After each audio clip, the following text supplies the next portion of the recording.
Saludos República Dominicana, soy José Eliseo Almázar, esto es Paneo Semanal. Dando como siempre en primer lugar las gracias a Dios por permitirnos estar aquí con ustedes y a ustedes por concedernos el honor de escucharnos en esta Sol 106.5 FM, de vernos en YouTube, en nuestro canal Paneo Semanal y en el canal de Sol 106.5 FM. Saludando como cada sábado a mi compañero y hermano Luis José Polanco. Muy buenos días, Eliseo. Muy buenos días a todos nuestros amables teleoyentes que nos dispensan el favor de su audiencia todos los sábados de 10 a 12 meridiano en este su programa Paneo Semanal. Y como siempre, después de un breve lapso, un breve periodo, fin de semana largo. Antes, yo pensaba que tú ibas a decir lo que decía, un lapso de tiempo, es una redundancia. Redundancia, es lapso es... Cuando usted dice lapso de tiempo, eso es como sal para afuera, baja para abajo, entra para adentro, eso mismo es. Así es, sí, uno tiene que irse acostumbrando a ese tipo de cosas que como lo oye mucho. Erario público. Y no es erario, no es es público. Erario. Si es no hay erario privado. No hay. Así es. Exacto. Y eso recibo un saludo de mi parte, ¿ves? Las partes no saludan. No. Sí. Bueno, las partes no saludan. La persona que saluda al otro. Exacto. La parte, saluda de mi parte. No, las partes no pueden saludar. No saludan a la gente. Así es. Y bueno, el mundo sigue su agitado curso, como decía aquel programa. La guerra de Ucrania sigue en sus buenas. Hay un periodo de prolongación excesiva ya, las partes están desgastándose. Eso es lo que se llama, lo dicen los norteamericanos, un hurtling stalemate. Eso es un estancamiento perjudicial, o sea, un punto estanco. Hay guerras. Sí, que no va para ni una parte ni para la otra. Exacto, hay guerras, por ejemplo, en Estados Unidos, y usando el mismo ejemplo de ellos, la guerra civil. Sí. Hasta que no vino el tema de la abolición en medio de la guerra, era matando a mucha gente. Parte. Vietnam fue un ejemplo también de un buen ejemplo en donde ya definitivamente nada daba resultado. Lo único que sube es el número de muertos. Sí. Pero no hay progreso significativo. Pero ni hacia un lado ni hacia el otro. Ahora, lo que yo me quiero referir, Eliseo, y es la semana que recién transcurrió, se produjo una de las reuniones del G20 que normalmente se producen a nivel ministerial para preparar la cumbre que que se da en septiembre, ¿verdad? Uh-huh. En septiembre se da la cumbre del G20 es una cumbre presidencial, todos los presidentes de este grupo importante de países del mundo, los primeros y más importantes países en el mundo, 20 países, y a veces invitan a uno o dos países, pero una cumbre muy importante a nivel mundial. Se produce la semana pasada una cumbre de finanzas, los ministros de finanzas, algunos cancilleres asisten, y entonces tratan de preparar una moción, una declaración condenatoria de Rusia por su incursión hacia Ucrania, es decir, tratan de condenar esta invasión a Ucrania, y entonces es detenida, no logran el consenso porque China se opone a esa condena, ¿verdad? Era de esperar. Es una réplica. Es una réplica de su comportamiento habitual, claro, que ha tenido durante ya años y algo. Claro, es que y es lo que es como está estructurado también la misma estructura del Consejo de Seguridad. Exactamente. De hecho, una de las informaciones, uno de las declaraciones de esa reunión es que debe, y del mismo China que lo sacó, lo puso a colación, de que debe reestructurarse el sistema de Naciones Unidas porque no está funcionando. Y es verdad, no está funcionando porque las estructuras como fueron creadas hace más de 40 años. Pero tú sabes por qué es que no funciona. No funciona porque en muchos casos esa estructura lo que ha servido es para legalizar situaciones irregulares. Número uno. Número dos, no ha funcionado porque las regulaciones, muchas de las disposiciones que toman, se toman sin la más mínima voluntad de cumplirla. Sí. O se toman para que la cumplan unos y otros no. Sí, y a veces se hacen de manera retórica, sin la intención de que se cumpla. Porque nadie quiere renunciar a su soberanía. Así es. O sea, hay un grupo, porque si tú te pones a ver, en la diplomacia el doble estándar es lo que funciona. Si un muerto sirio vale menos que un muerto ucraniano. Así es. O sea, sí. Entonces el muerto, un muerto, por ejemplo, en Mali, en África, en el conflicto en África subsahariana, vale menos que un muerto en Francia. Así es. A lo mejor un francés que vive en Argelia, si matan a un argelino, no pasa nada, pero si matan a un francés que vive en Argelia, a los dos lo matan en Argelia. Lo hemos dicho en este programa, las muertes, el genocidio que se está produciendo en Etiopía, por ejemplo, las guerras internas, está completamente invisibilizado. La banalidad del mal de Hannah Arendt. Recuerda, o sea, eso, la relativización de los conceptos en el mundo es lo que hace que esos sistemas no funcionen. ¿Por qué? Y eso lo dijimos hace unos meses aquí, cuando hablamos del tema de la OTAN y la antigua Yugoslavia. O sea, tú recuerdas la operación de Kosovo.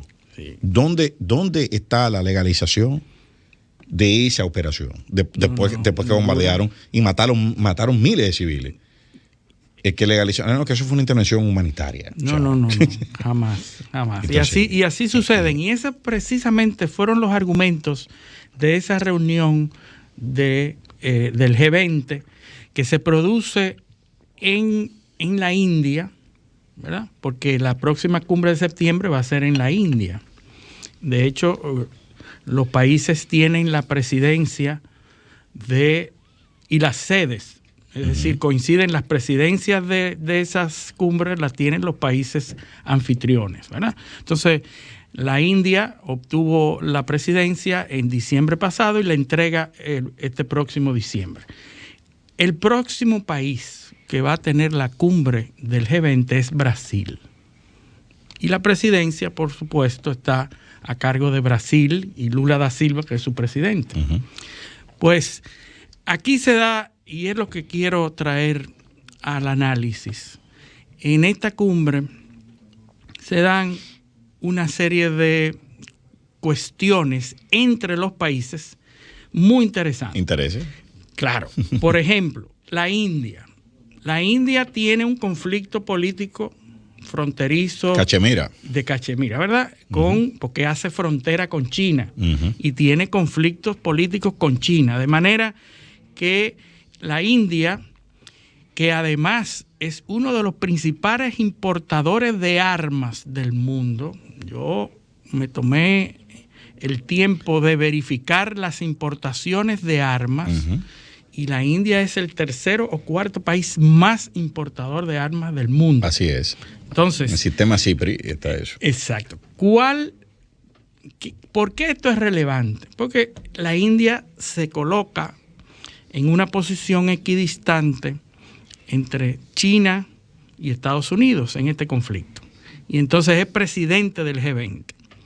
Y entonces salen a colación muchos aspectos que tienen que ver con las armas en el mundo. A pesar de que teóricamente la motivación de la cumbre G20 y el título de la cumbre G20 es la subsistencia alimentaria de los países en el mundo, es decir, una serie de conceptos muy románticos, pero que en la realidad es otra, ¿verdad? La realidad es otra. Entonces, Lula, que es el próximo presidente de la cumbre G20, sale con unas declaraciones donde se opone a la entrega de municiones a Ucrania. Es decir, el sistema armamentista del mundo tiene dispuesto una serie de de provisiones, en donde ellos mandan, sobre todo liderado por los Estados Unidos, y mandan a los países, bueno, ustedes que tienen armamentos y municiones, entreguen a Ucrania tal y tal provisiones. Lo mismo que hizo Estados Unidos con los tanques Leopard a Alemania. Ustedes entregan los Leopard, ustedes entregan las municiones, ustedes entregan, es decir, administran eso. Gestionan el sistema. Y entonces se están dando unas condiciones en la semana que recién terminó, en donde es muy evidente los dos grandes temas del mundo hoy. ¿Tú sabes cuáles son esos dos? Las armas y los semiconductores. Las armas y los chips.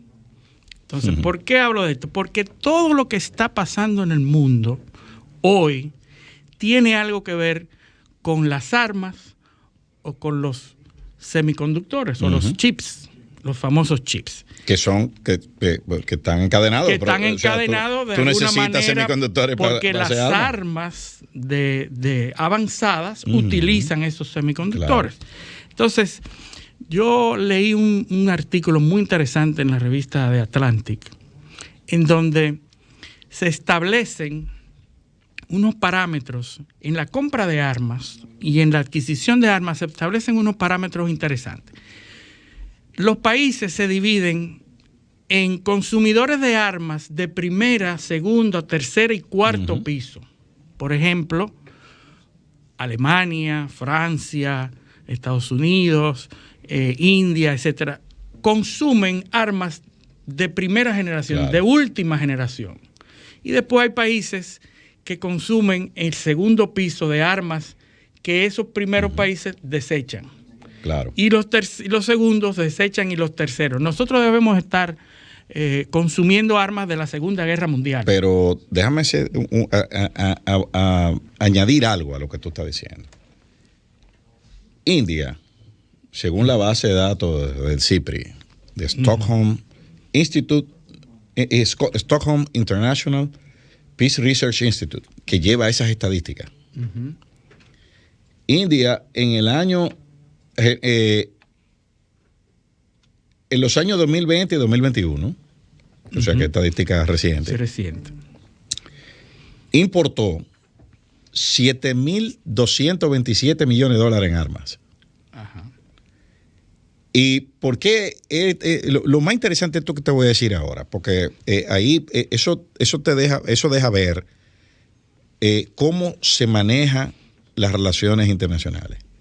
De esos 7.000 millones de dólares que importó India en esos 2 años, 20 y 21, apenas 836 millones de dólares vienen de Estados Unidos. Sí. ¿Tú sabes de dónde viene quiénes son los otros 2 suplidores mayores de armas de India? Rusia le vendió 2.633 millones de dólares.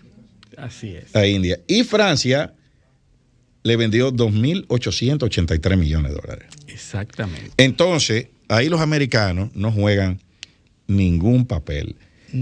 Reino Unido vendió apenas 165 millones de dólares. O sea que entre Reino Unido y Estados Unidos llegaron apenas a 1.000 millones de dólares. Así es. En cambio, Rusia y Francia vendieron más de 5.000 millones de dólares en armas en esos 2 años. Es así. Y tú te preguntas si eso es un resultado de la situación política mundial o ese es el origen de la situación política mundial. Resultado u origen. Y déjame decirte una cosa.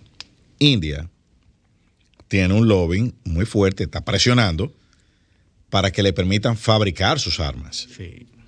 Ellos tienen una industria con tecnología, pero no tienen acceso a los componentes. Así es. Que son precisamente el los chips. El rublo que estamos hablando. Entonces, si tú analizas esos 2 rublos, armas y semiconductores o chips, te vas a dar cuenta de por qué sucede todo en el mundo. Claro. Todo. Claro. Ahora ¿Por dónde mismo, que se le mete el agua al coco? Exactamente. Yo decía que los países consumen o importan armas en del primer piso, del segundo piso, del tercer piso. Según ese artículo del Atlantic, hace muchos años el arsenal de armas en el mundo se estaba poniendo obsoleto por falta de uso. Se estaba acumulando armas y se estaba dañando, vamos a decir, de una manera sencilla.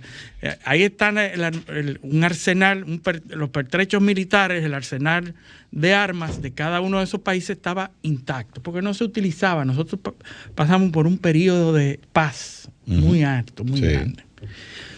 Y resulta interesante y curioso que a raíz de la invasión de Rusia a Ucrania, se reactiva todo ese comercio.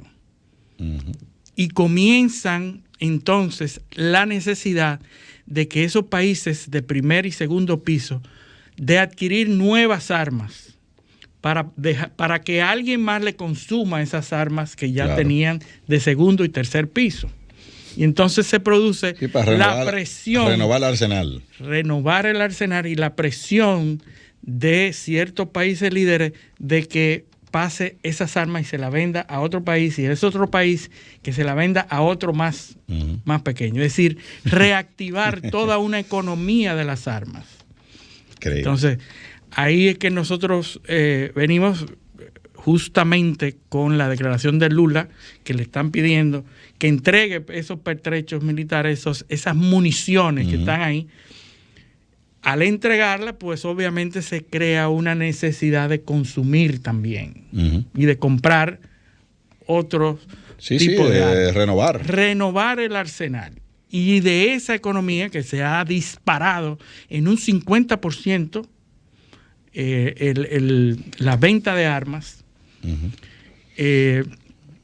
se entiende mejor cuáles son las relaciones entre esos países. Estados Unidos, Rusia, China, Francia son los mayores productores de armas del mundo, ¿verdad?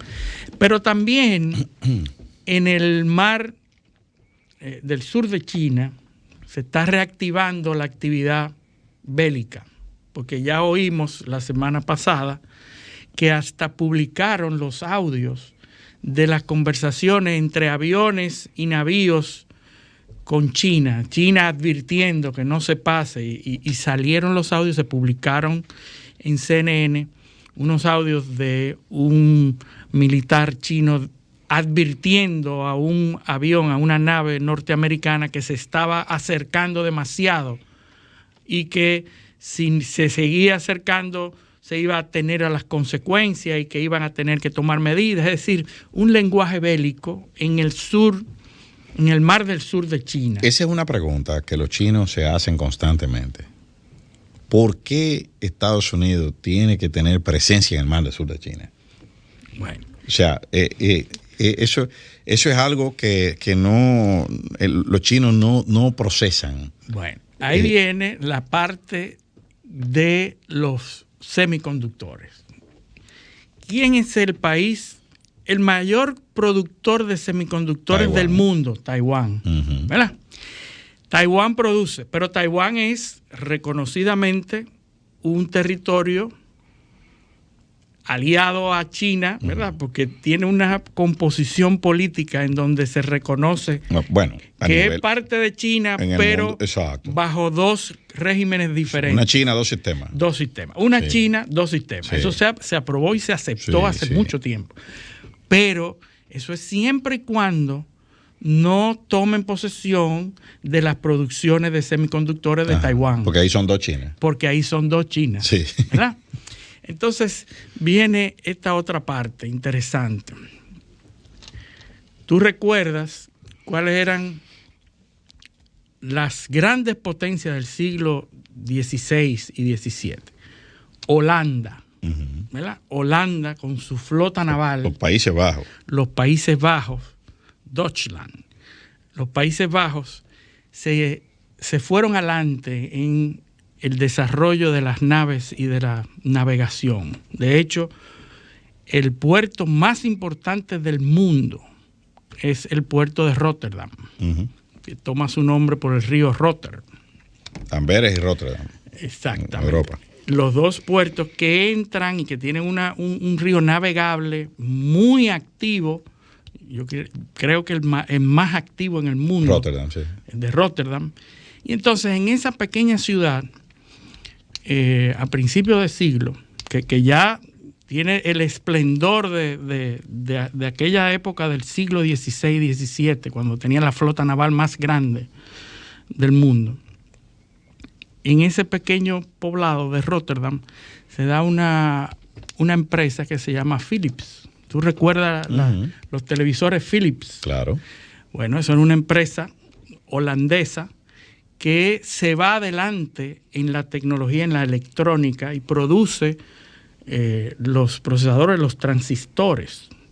Y se dan tan bueno que invierten en desarrollo, investigación y desarrollo y logran mejorar cada vez la fabricación de los semiconductores. Tú sabes que la ley de Moore, famosa ley de Moore, de Gordon Moore, establece que cada 2 años se duplica la capacidad de los transistores, de los procesadores, ¿verdad? Y se ha venido cumpliendo. Sí. Se ha venido cumpliendo y cada 2 años se ha duplicado la capacidad. Por eso es que nosotros vemos que las computadoras cada vez tienen más poder, son más poderosas. Porque crea un mercado muy dinámico, porque crea necesidad constante exactamente. Entonces, de ¿qué renovación pasa? de equipo. Llega un punto donde ya no se puede comprimir más los transistores que caben en un espacio, en una superficie, ¿verdad? Y hay muchos que dicen que ya estamos llegando a la capacidad máxima de densidad de transistores, de la cantidad de transistores que caben en un nanómetro de espacio, un nanómetro cuadrado de espacio. Pues esa compañía, que inicialmente fue Philips, después se asoció con otra de ese mismo lado que se llamaba la Advanced Semiconductor Materials Lithography, ese ASML. La compañía ASML es la compañía que desarrolló la tecnología para imprimir los microchips, es decir, para lograr que esos transistores quepan en un espacio, en una superficie pequeña, ¿verdad? Eso se imprime por litografía a través de una tecnología que se llama Extreme Ultraviolet Lithography. Es decir, eso es una tecnología que no existe en el mundo entero, Eliseo, y que los dueños o la fábrica de los dueños de esa tecnología está en Holanda, ¿verdad? ASML. Esa compañía, que inicialmente era parte del Estado, ahora es un stock market, pertenece a grandes grupos, pues esa es la única tecnología disponible hasta el momento que fabrica los microchips que se necesitan para fabricar componentes electrónicos. Y ellos son los que suplen a Taiwán para hacer los microprocesadores. Bien, entonces sin ellos Taiwán no puede producir microprocesadores. ¿Qué pasa? Qué raro que los chinos no han copiado eso. Los Estados Unidos, muy buena pregunta, sí. Los Estados Unidos, que tienen compañías como BlackRock, ¿verdad? Que mucha gente lo ha oído, son donde quiera que usted vea una compañía exitosa, ve accionistas de esa compañía. Ese es motivo para otro programa completo. Pero los Estados Unidos han puesto sanciones para que esa tecnología no llegue a China. Es decir, esa compañía ASML no puede suplirle a China. Y entonces China no puede producir componentes electrónicos. Y tienen una sanción. ¿Por qué? Porque están ayudando a Rusia. Entonces los Estados Unidos determinan una sanción y no le dan la tecnología a China, pero se la dan a Taiwán. Sí, entonces, claro. Fíjense cómo los microprocesadores están determinando el panorama geopolítico. Pero es que... Entonces tú decías, antes de que concluya, ¿por qué es raro que los chinos no? Bueno, pues en febrero acaban de denunciar un empleado chino que robó información de propiedad intelectual para fabricar esa tecnología, para fabricar esas máquinas que es la que tiene Holanda. Es decir, los chinos han estado hace mucho tiempo tratando de copiar y de adquirir la tecnología para producir y romper su dependencia con esa compañía. Pero los rusos también. Es decir, ahora mismo los Estados Unidos acaban de invertir un programa de millones de dólares para desarrollar esas máquinas en Estados Unidos, para limitar también la dependencia de eso. Es decir, que los microprocesadores y las armas están determinando el panorama. Por eso mundial. Es que hay que saber y leer historia. Porque es imposible comprender la dimensión estratégica de la capacidad de producir armas y la relación de eso con la geopolítica. Con la geopolítica, correcto. Yo les recomiendo a nuestros oyentes que son curiosos y gente que les gusta, hay un libro de Jared Diamond, Guns, Gems and Steel. Claro, lo hemos hablado aquí. Eso, ahí se habla de cuáles las civilizaciones, por qué han ido desarrollándose, por qué se han ido expandiendo, muchas de ellas, y lo ligado que está eso a la capacidad de producir armas. Así es. Hace mucho nosotros hablamos aquí que los romanos, o sea, de cómo la industria bélica romana fue la que produjo una clase de ricos. Por ejemplo, una legión romana tenía 10,000 soldados. En una tienda de campaña caben 12 soldados. Pero para hacer esa tienda se necesitan 300 pieles de oveja. Sí. Entonces, dividen 10,000 entre 12, que es el número de tiendas que te da, y multipliquen eso por 300. Esa es la oveja que habían que matar para guarecer a los soldados para que durmieran. Toda una maquinaria de producción. Sin pasar por los metales, la comida. O sea, esos son esos chips ahora mismo. Sí. Los chinos, la pólvora, el dominio de la tecnología de los portugueses en la navegación. ¿Entiendes? O sea, el dominio tecnológico. Todo en función de las armas y el dominio. Por supuesto. La compra de tecnología a Cristóbal Colón para venir aquí a financiarle un proyecto, los Reyes Católicos. Sí. Tenía una, que no eran los Reyes Católicos todavía, pero bueno. El hombre tenía un proyecto matemático, un algoritmo, milla la geografía de Eratóstenes, que determinó que la Tierra no era plana. Tecnología.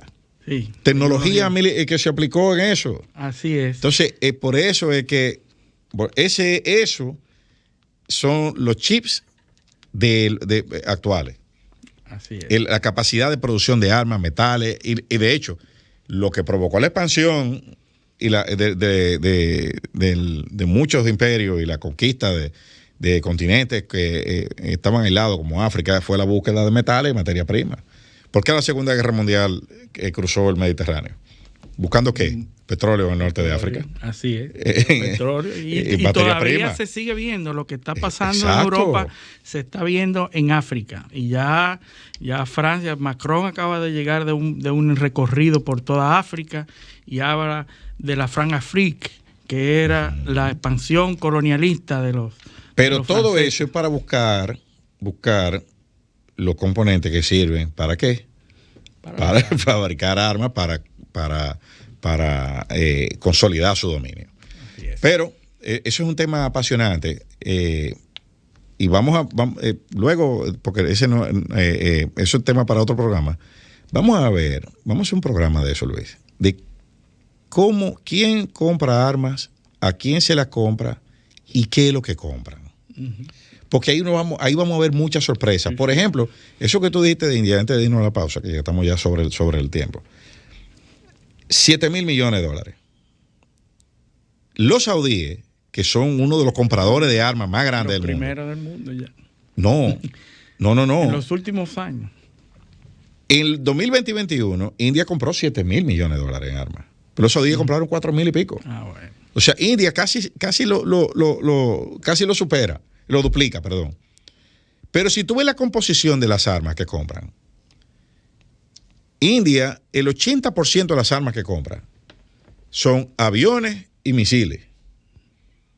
Y los saudíes compran aviones, pero también compran carros de combate, sí. Artillería. Artillería, sí. O sea, de acuerdo a la amenaza que tiene cada quien, la composición de su territorio y el tipo de conflicto que maneja. Pero eso vamos a hacer un programa de eso, para que la gente entienda muchas de las cosas que pasan en el mundo. ¿Y por qué pasan? ¿Por qué pasan con esas estadísticas? Pero ahora vámonos a la pausa. Esto es Paneo Semanal, no le cambien.